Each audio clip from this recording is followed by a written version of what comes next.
बदल गया ना। एक सौ पीछे में थोड़ा सा पकड़ के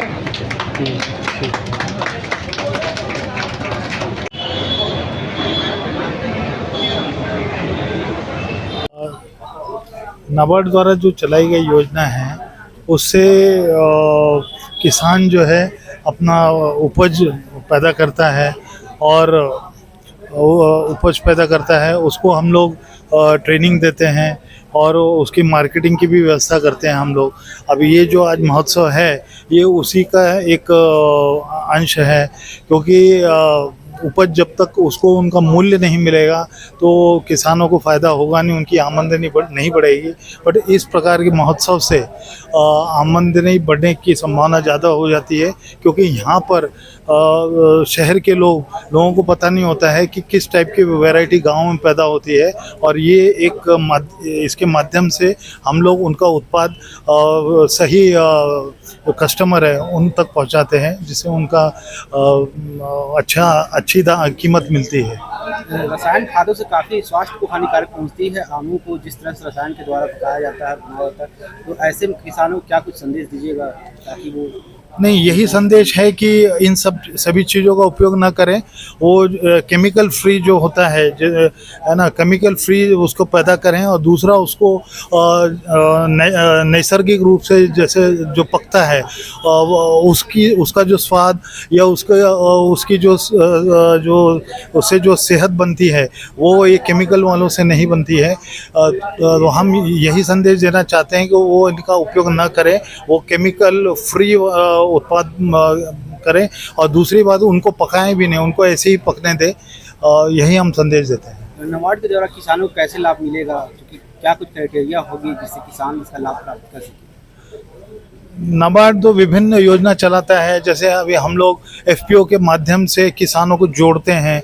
तो हम लोग अब एफपीओ के माध्यम से जब किसान जुड़ता है तो उनका जो उनके जो उत्पाद हैं उसकी अच्छी कीमत मिलती है। तो नाबार्ड एफपीओ बनाने में मदद करता है, एफपीओ को भी बढ़ाने में मदद करता है। इसी प्रकार से हम लोग स्वयं सहायता समूह है महिलाओं के, उसको भी हम लोग बनाने की कोशिश करते हैं। साथ में उनको हम लोग ट्रेनिंग देते हैं। तो जब किसान इन संस्थाओं से जुड़ता है तो लाभ जो है उनको मिलता है। परिचय दीजिए। मैं आर.एस. भगवाने, मुख्य महाप्रबंधक, राष्ट्रीय कृषि और ग्रामीण विकास बैंक, झारखंड, रांची।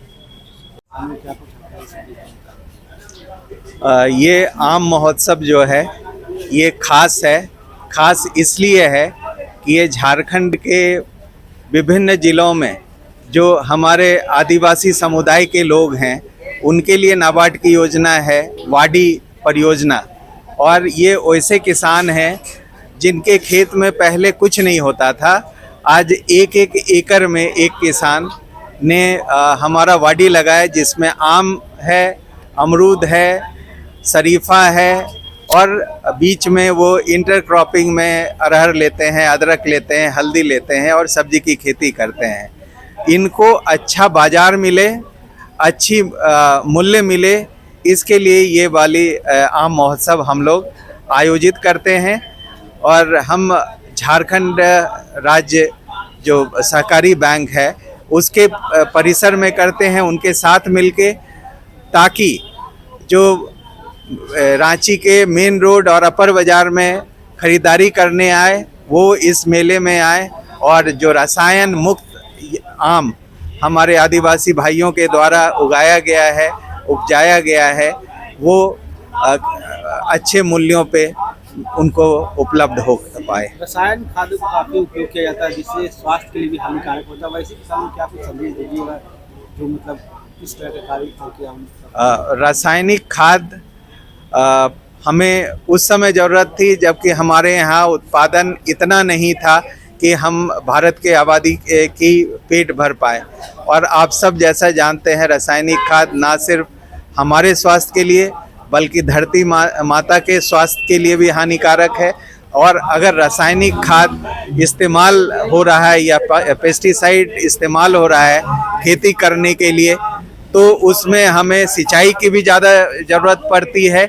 और इसका इफ़ेक्ट आप हमारे मौसम पे भी देख रहे हैं। जो क्लाइमेट चेंज की की बात चल रही है, अत्यधिक गर्मी, अत्यधिक ठंड, बारिश की इंटेंसिटी ज़्यादा और अनटाइमली बारिश, ये सब रासायनिक खाद भी उसका एक कारण है। मैं ये नहीं कहता हूँ कि वही एक कारण है, लेकिन वो भी एक बड़ा कारण है।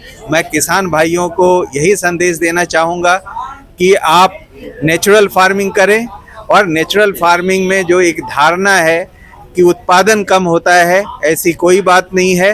हो सकता है कि शुरुआत के दौर में एक आध साल थोड़ा प्रोडक्शन कम हो, लेकिन आगे के समय में आपका उत्पादन फिर से पिकअप करेगा, अच्छा होगा, और आपको ना सिर्फ अच्छा मूल्य मिलेगा बल्कि पोषण भी जो आपके परिवार के सदस्यों को मिलेगा वो ज़्यादा होगा, और हम सब इससे स्वस्थ रहेंगे।